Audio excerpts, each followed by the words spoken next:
Corey Kispert is out 4 to 6 weeks. How does that affect the rotation? Next on Locked On Wizards. You are Locked On Wizards, your daily Washington Wizards podcast. Part of the Locked On Podcast Network. Your team every day.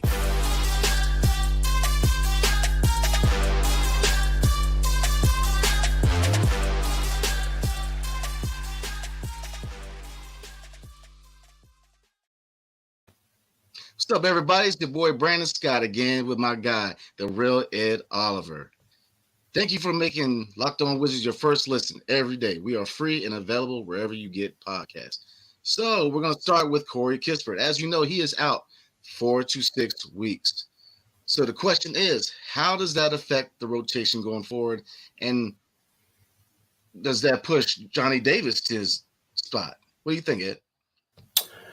Yeah, the injuries are tough. One of our reasons for optimism was that we were coming in healthy to training camp, something that the Wizards don't usually do. There's usually some guy that's injured and out missing games. Thomas Bryant coming off an ACL injury last year. Rui, personal reasons, missing 40 games. Spencer, not doing back-to-backs. We didn't have that really coming into media day and the start of training camp, but now, injuries are starting to pile up a little bit. Corey Kispert out 4 to 6 weeks with the ankle injury, tweaked his ankle in the early start of the game against the Warriors in the second game. But it does give Johnny Davis an opportunity because, Corey Kispert, he played shooting guard last year. He's more of a shooting guard. When Bradley Beal was hurt, Corey Kispert started a lot of games while Brad was out at that shooting guard spot. And Johnny Davis's natural position as shooting guard, even though they were playing him at point guard in the second game and the first game in both preseason games. And, Tommy Shepard said in pressers that they believe that Johnny can play point guard, but the bulk of his minutes really are going to come as shooting guard behind, Will Barton or Bradley Beal, Will Barton, whoever. But yeah, one of the battles was going to be, Corey or Johnny, who's going to be that first two guard off the bench behind Bradley Beal if Will Barton doesn't start, because there's a lot of pieces that have to fall in the rotation. Like if Will Barton comes off the bench, he would be the backup to the Brad, and then Rui would be the starting three, or Deni would be the starting three, or whoever. And then it's kind of murky. It's kind of mixed up, kind of who would start. But yeah, this is a golden opportunity for Johnny Davis to step up, man. He's got to take advantage of this opportunity, and I hate to say it, because of injury, but this is a big thing where Johnny, he won't play in the G League because we need the depth and we need guys, we need bodies. We've had a lot of injuries. We had a lot of injuries last year, health and safety protocols and whatnot. So this is an opportunity where Johnny needs to take advantage and step up, So sometimes you get opportunities in different ways, and I hope there's a speedy recovery for Corey.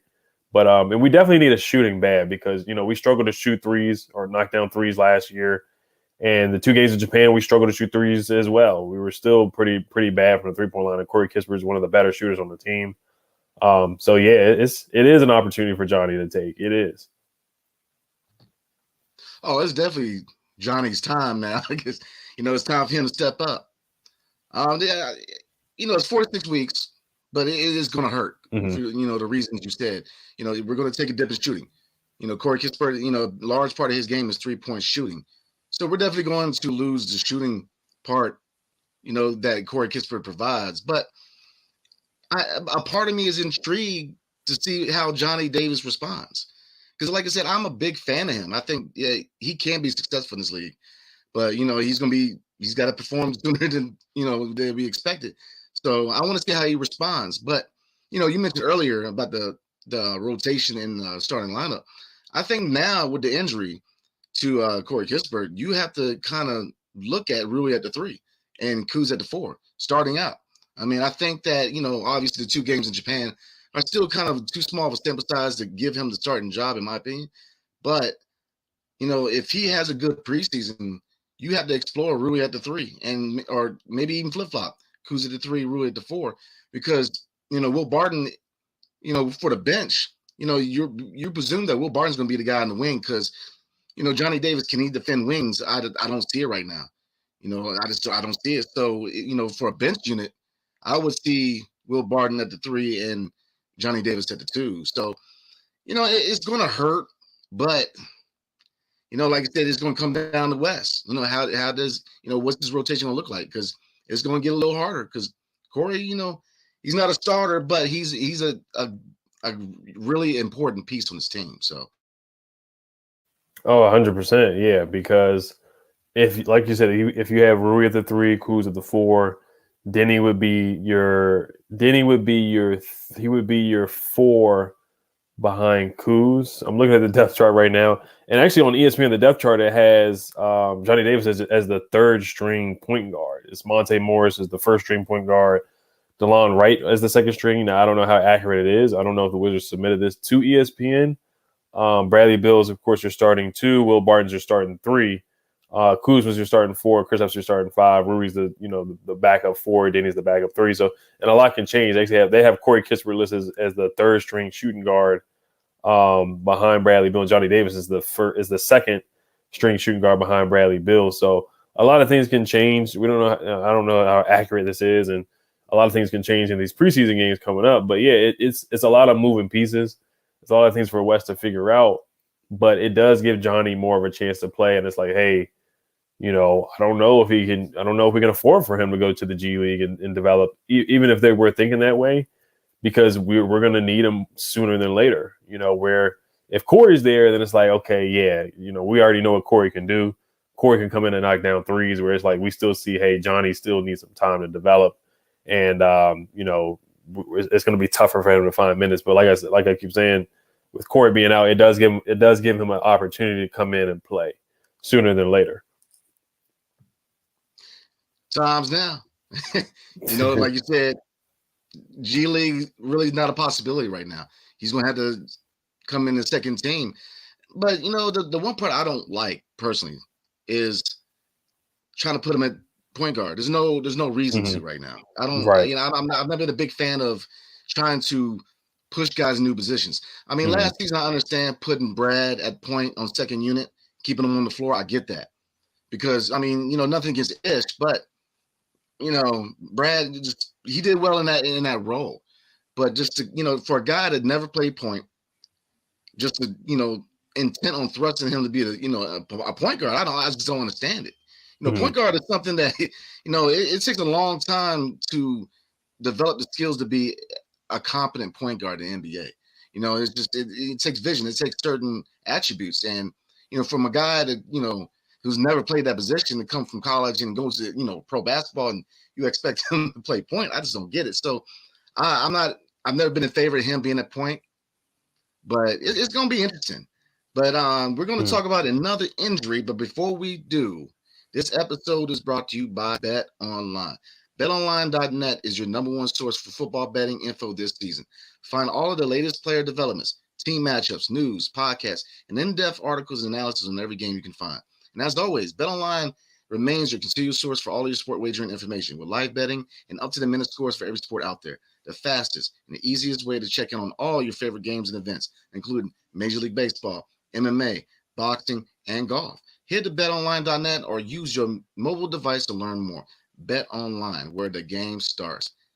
Next, another sponsor today is Flex, Ultimate Pro Basketball Preview. Thanks again for making Locked On Wizards your first listen every day. Make sure you check out the Ultimate Pro Basketball Preview starting October 10th. A 6-episode extravaganza to get you ready for the NBA season. The local team experts and the NBA insiders of the Lock On Podcast Network and Odyssey all combining in one Ultimate NBA Preview starting October 10th. Don't forget, search for Ultimate Pro Basketball Preview 2022 on your Odyssey app, YouTube, or wherever you get your podcasts. So, hold on. Before you get to the next injury, you brought up a good point about the point guard position too. Like the Wizards, they do like to bring in guys and play them at different spots. They drafted Deni. Deni's more of a point forward. They made him into a 3-and-D guy. Johnny Davis, they're trying to make him into a point guard. So they do draft guys and put them in different positions or try to, experiment and whatnot. And a lot of teams do that, but you do want to play players to your strength. So you brought up a good point. And Wes Unseld Jr. in the press conference after training camp today, he said that he told Johnny Davis he was going to put him in a disadvantageous position at point guard in Japan. And then, quote, he says, "It's okay to get discouraged, but it's about how you respond," end quote. So, yeah, I mean, they're really trying him out at this point guard position. That's why I said the developmental process of Johnny is going to be huge on this organization. Are they doing the best for him? Is it the best to put him at point guard when, his natural position in college was shooting guard, and I think the best way he's going to develop, I think the best niche for him is like a KCP, but he's really got to work on that 3-point shot. I like the defense. The ball handler's not there yet. The separation's not there yet. Like I said, it takes vision and it takes, reading the defense and making the right reads and not picking up your dribble. So it's a developmental process. So, they're really experimenting with Johnny. So it's intriguing to see what's their plan with him, what's their developmental plan, how are they going to use him to get minutes to.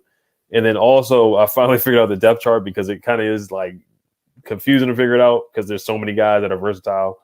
The starting would be, like you said, Monte, Brad, Rui at the 3, Kuz at the 4, Christos at the 5. I don't really care whether Rui's at the 3 or the 4. I think they both can play both positions at a high level.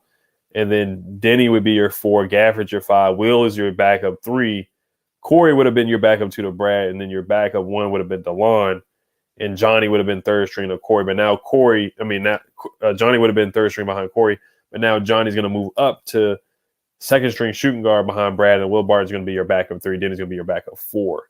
So it'd be a bench unit of DeLon, Johnny at the 2, Will at the backup 3, Deni at the backup 4, and now Gaff at the backup 5. Taj Gibson's like your backup third string center. So that's how the rotation would shift now in simpler terms. And I've got no problem with that. I like seeing Rui at the 3 or 4 starting.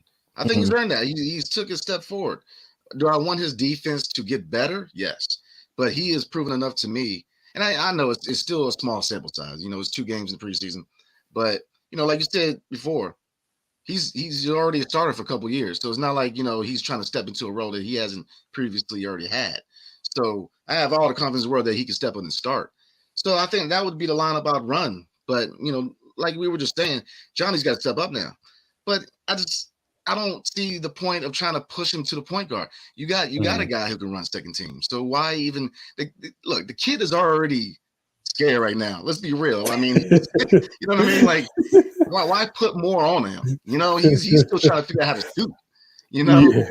So to turn around and you add more stuff on it's not necessary in my opinion. But being the dead horse. But moving on. Deni Avdija is actually out from Monday's game against the Charlotte Hornets with a groin injury. So, Ed, if this proves to be a long-term injury like Corey's, how would it shape the rotation? Yeah, it's tough. I mean, the first game of the season is October 19th against the Pacers. I'm going to double-check that on on my app here. But, yeah, I mean, the injuries are starting. They're starting up because, it happened at Eurobasket. So, 4 to 6 weeks from now, what's that? That's November 5th. It can link sprint. Ankle injuries are nothing to play with Corey. So you look at last year, Bertans, he missed a good amount of time with an ankle injury. So we just don't know how long it's going to last. It could be 4 weeks. It could be 6 weeks. Deni with a groin injury. We talked about this with the Commanders. Curtis Samuel was out for a long time with a groin injury. So you just don't know with groin injuries. You really don't. So you can't really set so much of a timetable on it right now. But the first game is October 19th against the Pacers, 7 o'clock in Indiana. So, Deni being out and missing this time is like another kind of setback. And I hate to see it because, Deni missed that time the year before 2021 when he had the ankle injury. He had the broken ankle and the dislocated ankle. He missed time for that.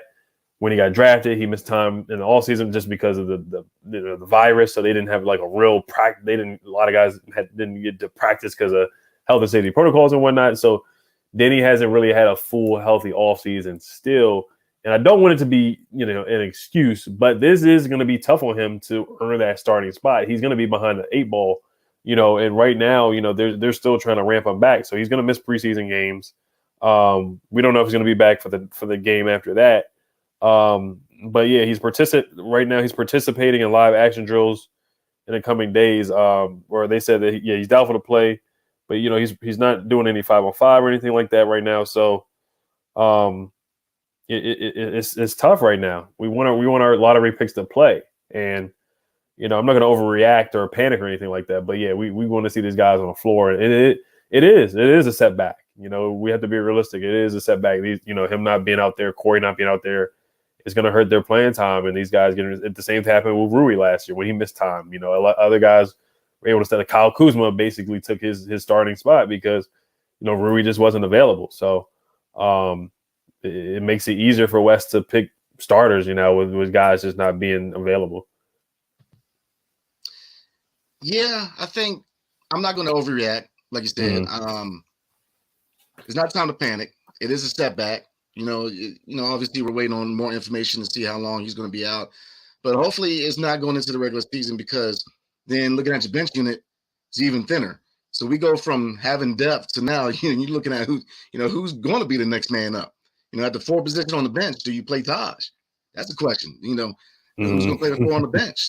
That's a big question. You know, would you put Taj in there? So it's unfortunate, and especially with the timing, because we go through FIBA, and then we go through 2 preseason games, and then we have injuries. So it's like, you know, going, you know, so we're gonna have to wait and see. But hopefully it's not long term, because I'm one of those people who want to see Deni take that step forward.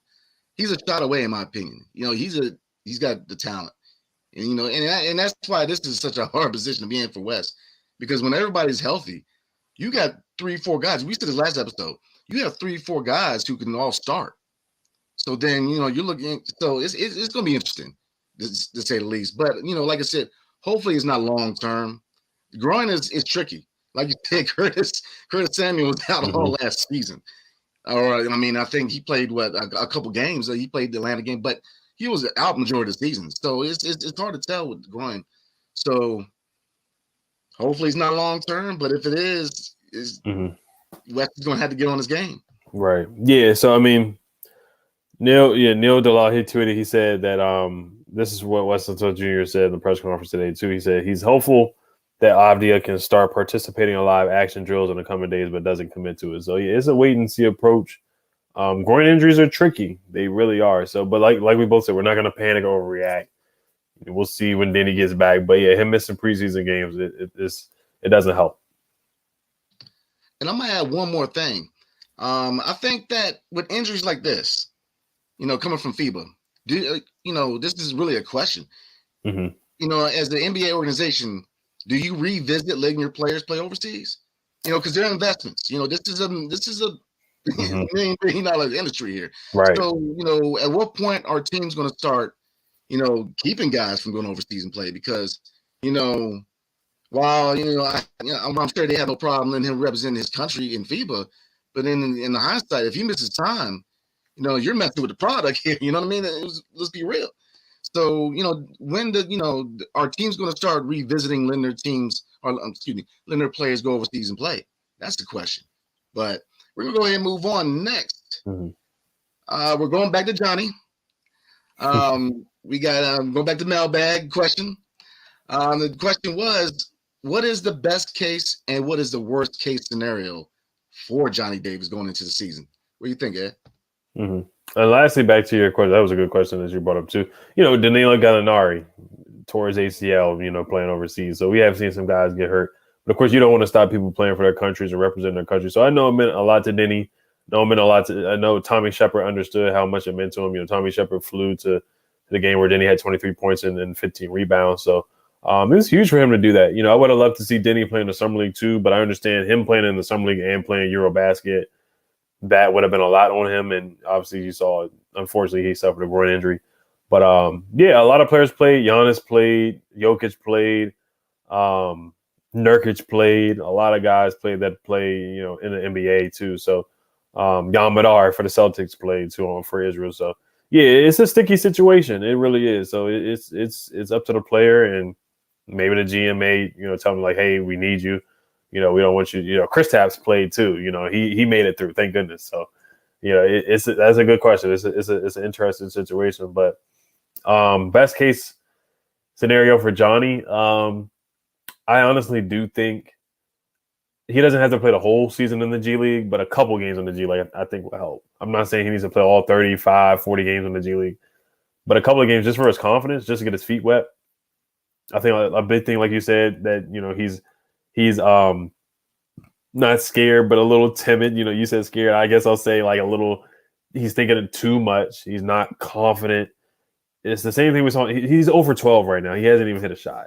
You know, he's made his free throws, which is good. He's done some things on the defense end of the ball, of the court, but shooting the ball, he's short, he's flat, and that you can tell with nerves. When you're short on your shot, you're almost airballing shots. That's 100% nerves. You're just nervous out there. I feel like. So in the developmental games, I feel like he could calm down. He would go back to being the guy. We don't want him, taking those tough shots that he took at Wisconsin, but sometimes you're just going to have to. I think with the G League, he would be more the main guy. He would get more touches. He could get a feel of the game. And right now with this team, he's not going to get a lot of touches really with Brad out there and Monte and Kuz and Rui and same thing with Deni and Kristaps. He's not really going to be an offensive option where he'll be more of an offensive. He could be with the bench unit, but I think in the G League, obviously, he's going to be the main guy. And he can just get his feet. It's about confidence. I think him playing in the developmental league would be better than him sitting on the bench. And I get the other side of the argument, him learning from Brad and whatnot. I feel like you can sit down and watch tape with Brad and pick his brain there. Like, you don't have to sit on the bench. And there will be some games. You look at Isaiah Todd last year, too. Isaiah Todd was in the G League, but he would suit up and wear warm-up, and he would be on the bench for the regular season game. Same thing. Troy Brown Jr. did the same thing. He played in the G League, and there were some nights where he would play. They would call him up to play with the Wizards or the regular team, or he would play in the G League games, and they just had him on the roster for the rest of the year. So I think best case scenario for him, if everything goes right, is him getting this playing time, taking advantage of the opportunity with Corey Kispert being out. If he can jump and do that and be a defensive pest and let the offensive game come to him and just be confident out there, take the shots. I don't want to see him hesitate or think too much. I won't say points per game or anything like that. I'm not going to put that much of expectation on him for points per game, but I would just say it's a tough situation with Johnny. It really is. That's why I keep saying the developmental process for this organization, they got their work cut out for him for sure. So is no correct answer. I compare it to developing a quarterback too, where some people are like, oh, this quarterback should sit, or no, you just need to throw the rookie out there and let the quarterback play. So it's kind of that situation too, where I do think Johnny, watch him in the summer league and watching these two past games, I think some developmental games would help him with confidence. That's where I'm getting at. And then let's see what he can do in the regular games. But I think right now they're going to need him. They just are, with Corey being out and Deni potentially being out. They're going to need him. They're going to need him out there. Well, it's definitely a confidence issue because he got humbled. You go from being that guy on the college, and he's not the only one. A lot of players go through it. Especially guys that come from these top programs where they go from being the guy to now you're a rookie. And so, where he was drafted at, that puts pressure on him. He put a lot of pressure on himself. And, like you said earlier, with West trying to make him a point guard, why put more pressure on him? Right now he couldn't hit the side of a barn with a shot. So, he's still, it's not against Johnny. I think he's going to get there, you know what I mean?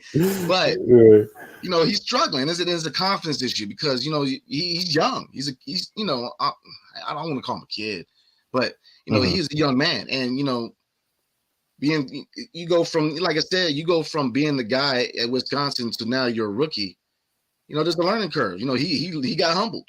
He figured out that the NBA is a faster game. Just like Corey. Look, Corey Kispert learned last season. He struggled in the beginning because, he learned that in the NBA, they're going to get in your face. They're not going to give you all that room to get the shot off. And once he learned how to get his shot off quicker, he was very successful and his shot was looking nice. So with Johnny, it's a crazy argument because on one hand, you use a great example with the quarterback. On one hand, playing, they say getting experience. And then on the other hand is going to the G League and getting significant minutes. He will learn. So it's just, like you said, it comes down to development. Hey, the ball's in the Wizards' court right now. No pun intended.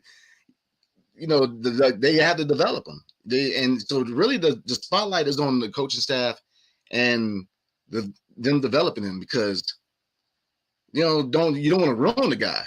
So it's tricky. It's a tricky situation because, you go from a situation where G League was like a nice little option. Now it's like it's not an option because you need him to play minutes. So, like I said, it's a tricky situation. So, I mean, best case scenario, he does well. He learns behind Brad.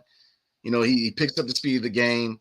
and he ends up being a good bench piece. And who knows, Corey might be looking for, where his place is in the rotation is getting back. And that's best case scenario. I mean, worst case scenario is he continues to struggle. And then, after that, if he struggles and Corey's still not back, then you have a serious question mark at the 2-guard position behind Brad. So, it really is a tricky situation. Yeah. Oh, yeah. I didn't say they said best and worst case scenario, right? Yeah. So I don't even want to get into worst case scenario, but yeah, basically like you said, worst case scenario is that that he even struggles in the G League too. You just never know the competition in the G League. Can't sleep on his G League guys, So that would be worst case scenario, that they send him to the G League. He struggles in the G League, or that he goes out there and he goes over in the games too. He's not able to really contribute defensively. They try him at point guard. He turns him over the ball a lot, and he loses the confidence even more. So that's worst case scenario too. But I thought you brought up the good points with the best case scenario is just learning behind Brad, just putting effort out there on the defensive end of the ball. You don't have to go out there and score 20 points like you did in college. Just effort, contributing. I want to see him trying to get to the rim too. Getting pivotal minutes down the stretch in a game, energy, confidence, knocking down some shots. I want to see him knock down some threes here, some confidence from the 3-point line too, and just being a pest defensively. I think he can be a really good defensive player in the league. And I think if your shot's not falling, can you contribute in a different way? Can you defend? Can you get those steals that he got in college?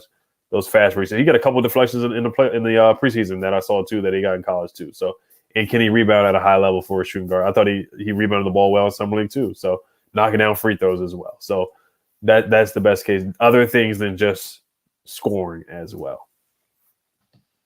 You hit the nail on the head. I think he has the intangibles. So the question right now is, how does he respond? But before we go, one more thing I'm gonna add tonight. Deni Avdija came out with comments about how he was working with Marcin Gortat. Well, what do you think about that, Ed? And how much success do you think is going to come out of this, with Gortat teaching these bigs on how to play with, Brad and a fast point guard? Yeah, I love it, man. I love Gortat, his time here. I know it didn't end the best way, the conversations with John Wall and whatnot. That went on, everybody eats and all that stuff. But John Wall and Gortat, they had a great pick and roll. They really did. And Gortat is one of the best bigs in the Wizards to play for the Wizards in the past 10 years. He was really good. Him and Nene, they had a great 1-2 punch as well. Gortat had a couple good playoff games. So they can learn a lot from him. Gafford, I think he's a guy that learns a lot. He looked jovial and happy to learn from Gortat. And he can teach these guys how to set screens for sure. Some of the screens were illegal screens, but he's a big body. I think Gafford, he's a skinny guy, but there was a quote from Gaff too talking about, he said, I'm soaking up as much wisdom as I possibly can. It's always good to be around somebody that has a screen named after him. He taught me a lot of stuff, end quote. So you can always learn a lot from the Polish Hammer. So I'm happy. It's only 2 weeks. Maybe they add him to the coaching staff once again. Could it be like a Ryan Kerrigan situation where, Ryan Kerrigan was, watching the Commanders and he was like, okay, this is something I want to do full time. The Wizards could use more knowledge from Gortat. Gortat had a really good career for the Wizards, solid career, a lot of double doubles, rebounding, really good rebounding machine, teaching them guys how to box out, setting screens, and that's what we need. We need that. We need that from Gaff too, and that mid range shot. Gafford shot a mid range jumper. He missed it, but that's something that he can add to his game too. So I love having Gortat around. Absolutely. I completely agree. I think if you want to learn from anybody, especially on somebody who's played with Brad before, who knows how to play with a fast point guard, as a distributing point guard, that's the guy. He spent a lot of years with Brad and John Wall. So that would be the perfect guy to learn from. But you brought up Gafford. That's another player that I think comes into the season with something to prove. Because if you think about it, look, Gaff, he's about to go into an extension. So, it ain't peanut money anymore. His salary is going to rise. So, what can he add to his game? His mid-range shot is perfect.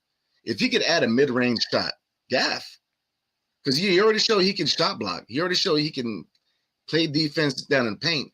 Adding that jumper, because, you look at the NBA now. It's completely different in the NBA now. It's not like the days of, Patrick Ewing and these bigs or Shaqs. Nothing against Shaq because I'm a big Shaq fan, but the days of a center that's sitting in the paint all day is gone. If you look at KP and the list goes on, a lot of bigs. Cat. The list goes on of centers who can step back and hit 3-point shots. KP, he was a guy who was a playmaker in New York. He was taking the ball down. So your bigs are more athletic now. So if it's all up working with Gortat because that would be the perfect guy to work with. So I was wondering what you thought about that. So definitely, yeah, 100%. I like it. I love it. All right, cool. So all right, everybody, we're gonna go ahead and wrap it up. Thank you for making Locked On Wizards your first listen every day. Now make your second listen Locked On Fantasy Basketball. Josh Lloyd hosts the #1 daily fantasy basketball show on the planet. It's free and available wherever you get podcasts. And again, thank you everybody for watching tonight, and have a good evening. Peace.